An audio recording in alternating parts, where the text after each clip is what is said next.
Em destaque no Panorama CBN, governo teme impacto de sanções dos Estados Unidos a brasileiros e alerta para riscos a bancos. Daniel Vorcaro e publicitário mandaram vasculhar vida da jornalista Malu Gaspar. Rússia lança ataque em grande escala contra Kiev. Buscas por desaparecidos seguem na Venezuela, com pouca chance de encontrar sobreviventes. Na Copa do Mundo, mais 6 seleções disputam hoje vaga nas oitavas de final. 10 já estão classificadas. Hoje é quinta-feira, 2 de julho de 2026. Oi, eu sou Bianca Santos e esse é o Panorama CBN da manhã. Eu te conto em menos de meia hora as notícias mais importantes do dia. Vamos juntos. Começo contando que o governo Lula teme que as sanções aplicadas pelos Estados Unidos contra brasileiros suspeitos de ligação com o PCC resultem em punições ao sistema bancário.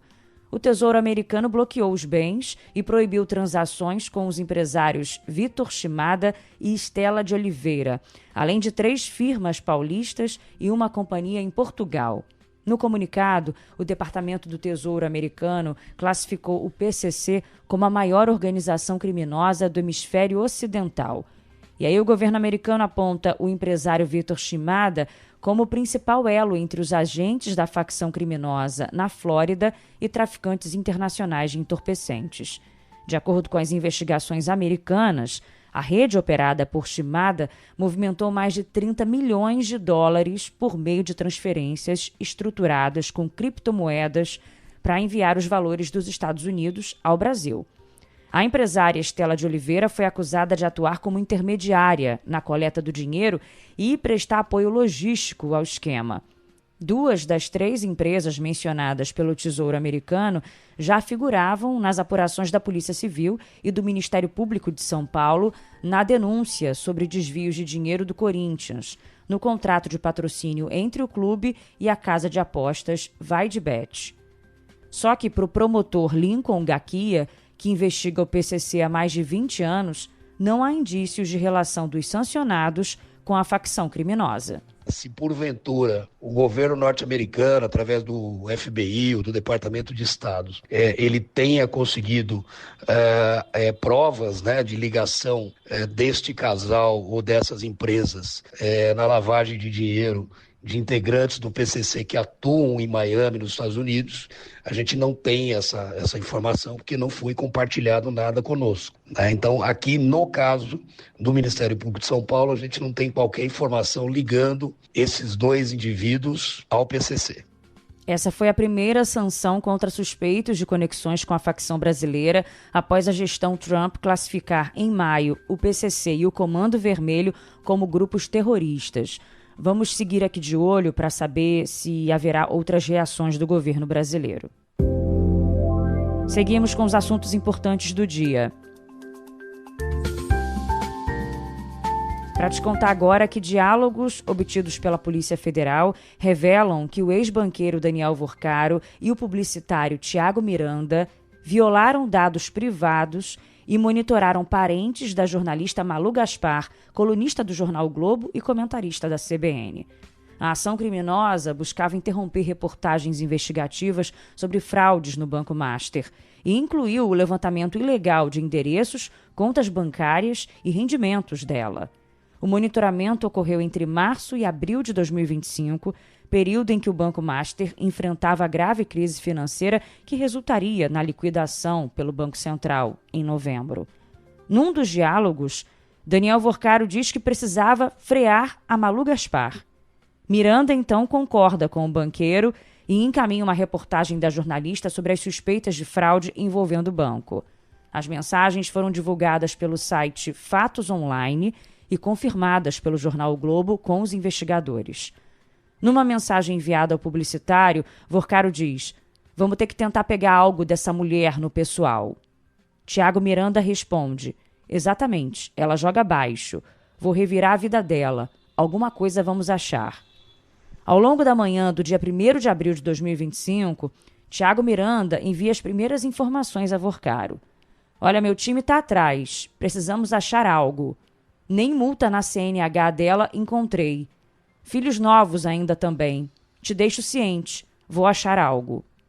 Tiago Miranda também enviou dados sobre as contas bancárias e rendimento mensal de Malu Gaspar e desabafou.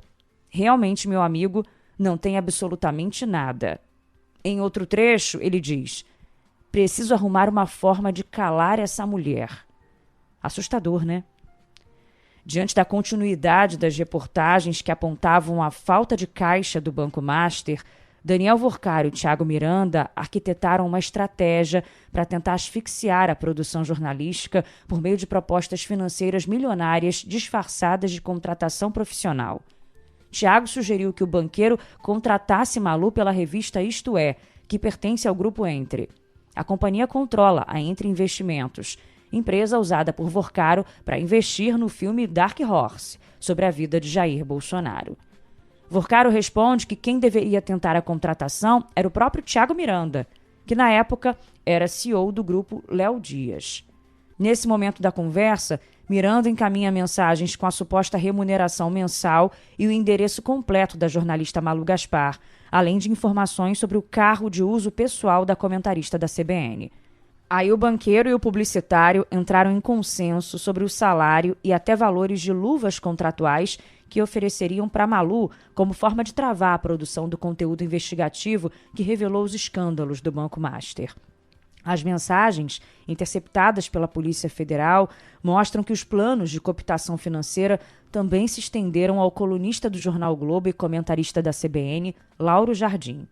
Os diálogos apontam que, diante do fracasso das abordagens iniciais, Vorcaro e o comparsa decidiram manter as buscas por informações pessoais para retalhar e constranger os profissionais.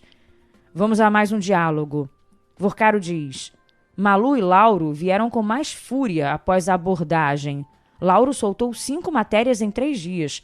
Não sei como ficaram as tratativas, mas acho melhor abortar. Tiago Miranda responde: eles me pediram tempo para organizar a vida. Eu vou por outro caminho. Vou descobrir algo. Eles não são santos. O teor das mensagens corrobora as investigações da Polícia Federal.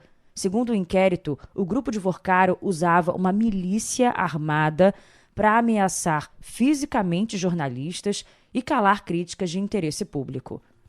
Bom, diante das revelações, a direção do jornal o Globo emitiu a seguinte nota: o Globo repudia a devassa ordenada pelo investigado na vida da colunista Malu Gaspar, uma das mais respeitadas jornalistas do país.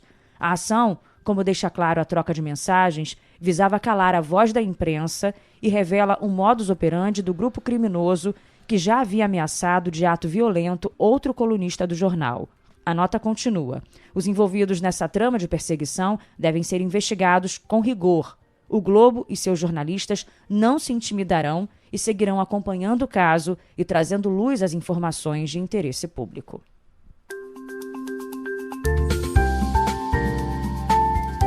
E a Polícia Federal localizou no celular do banqueiro Daniel Vorcaro a minuta de um contrato de 129 milhões de reais em honorários com o escritório da advogada Viviane Barsi de Moraes, mulher do ministro Alexandre de Moraes. Segundo o jornal Estadão, as mensagens diretas via aplicativo combinavam o envio do documento e os trâmites para as assinaturas. Em mensagem enviada no dia 17 de janeiro de 2024, Viviane escreveu a Daniel Vorcaro: bom dia, segue a minuta do contrato. Abraço. O banqueiro respondeu 5 dias depois: oi, tudo bem? Como podemos proceder na assinatura? Prefere eletronicamente ou mando as vias físicas assinadas?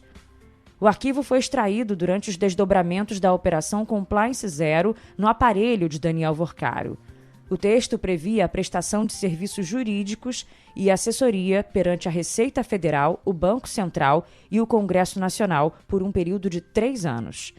Dados da Receita Federal apontam que a banca de advocacia, onde também trabalham 2 filhos do ministro, recebeu 80 milhões de reais do Banco Master entre 2024 e 2025.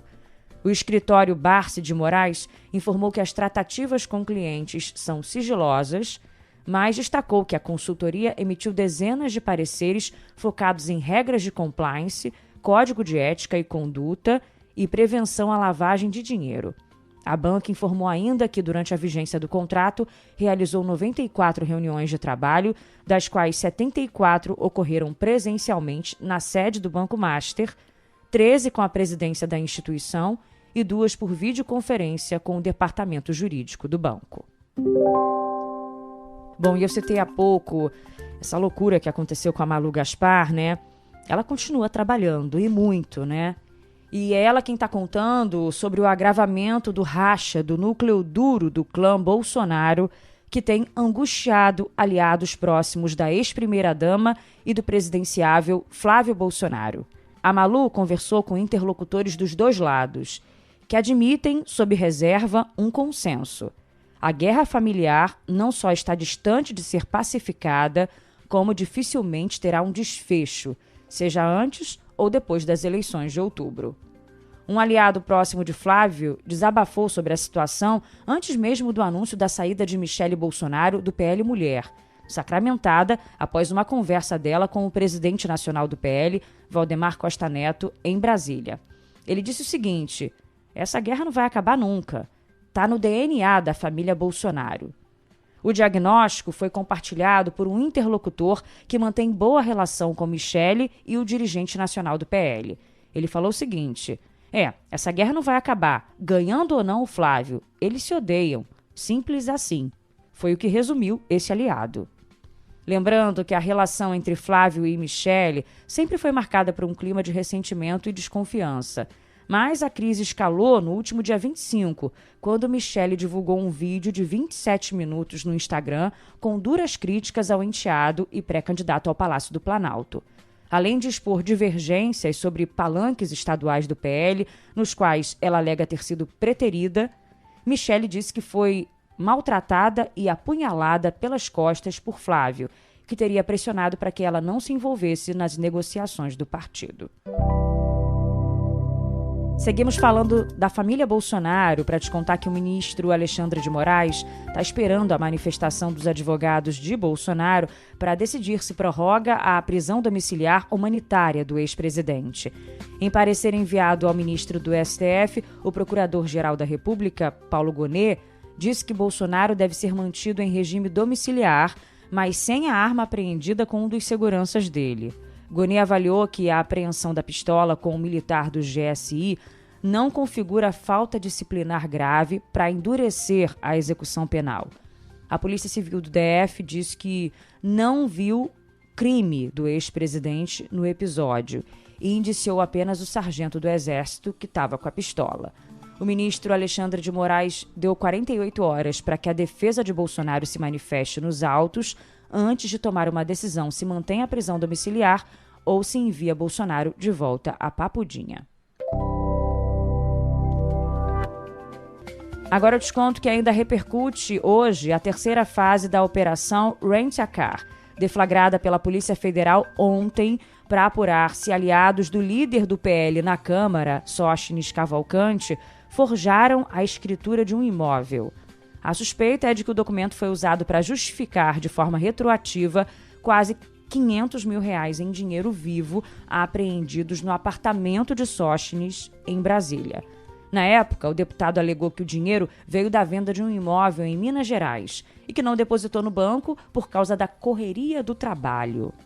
A operação de ontem foi autorizada pelo ministro Flávio Dino, do STF, que apontou indícios de peculato e desvio da cota parlamentar por meio de locação simulada de veículos. A Polícia Federal descobriu que a transferência do imóvel só ocorreu após a apreensão e que o suposto comprador não fez saques bancários compatíveis com o negócio. As etiquetas dos maços de dinheiro levaram os investigadores a uma rede de construtoras suspeitas em São Paulo e em Minas Gerais.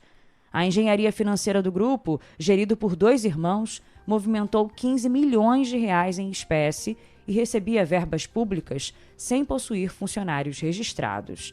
A Polícia Federal fez buscas em Goiás, em Minas Gerais e no Distrito Federal e apreendeu R$160 mil em espécie, além de dólares e relógios de luxo. O deputado Sóstenes Cavalcante, apesar de tudo isso, nega as irregularidades. Ele disse que o dinheiro é lícito e que a operação da Polícia Federal é uma perseguição política. Eu tive uma oferta de um advogado e produtor rural da cidade, todos vocês sabem, a cidade é Ituiutaba, interior, que quem é pecuarista trabalha com dinheiro em espécie, e ele me fez uma oferta abaixo do valor do imóvel, de R$500 mil, e me pagou em espécie, dinheiro lícito, declarado no meu imposto de renda e de origem declarada. A compra foi feita no mês de novembro, a operação caiu no mês de dezembro contra mim. Ele já fez a escritura em seu próprio nome da compra dele, já no último dia do ano da compra do imóvel, ou seja, no final do ano passado. Não temos nada ao que esconder, não existe nada de ilegal. A conferir as cenas dos próximos capítulos. Vamos dar uma passadinha no Rio de Janeiro? Onde hoje os ônibus estão circulando normalmente na capital. Depois de 3 dias de greve, né? Os rodoviários suspenderam a paralisação. Mas o sindicato alertou que os trabalhadores permanecem em estado de greve até a próxima rodada de negociações, que está marcada para segunda-feira.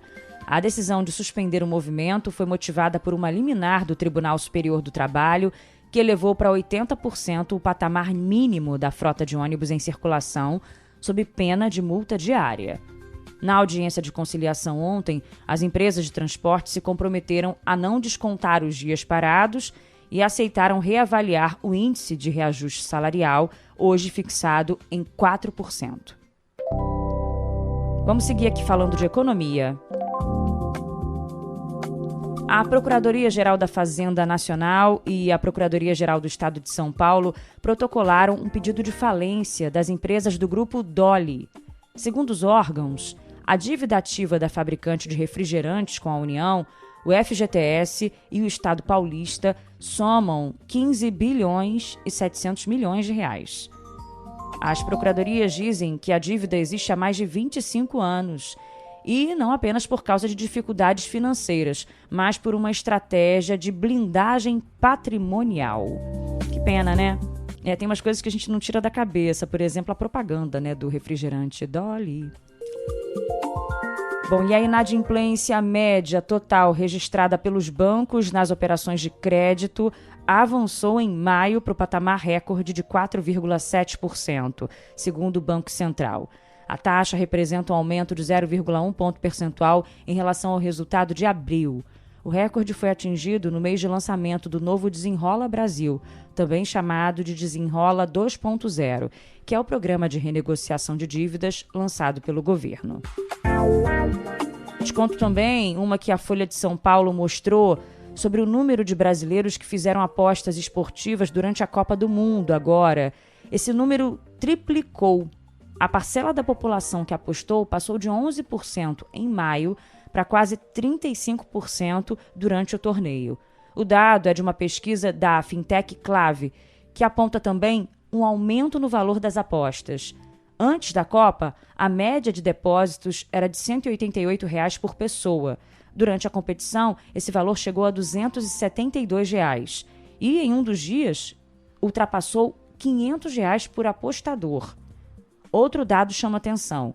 Mais de 60% das apostas são feitas à noite, período em que os especialistas apontam maior risco de comportamento compulsivo.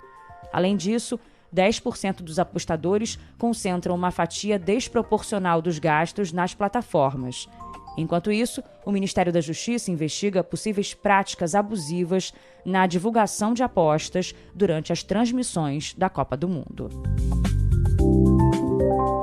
Agora o noticiário internacional.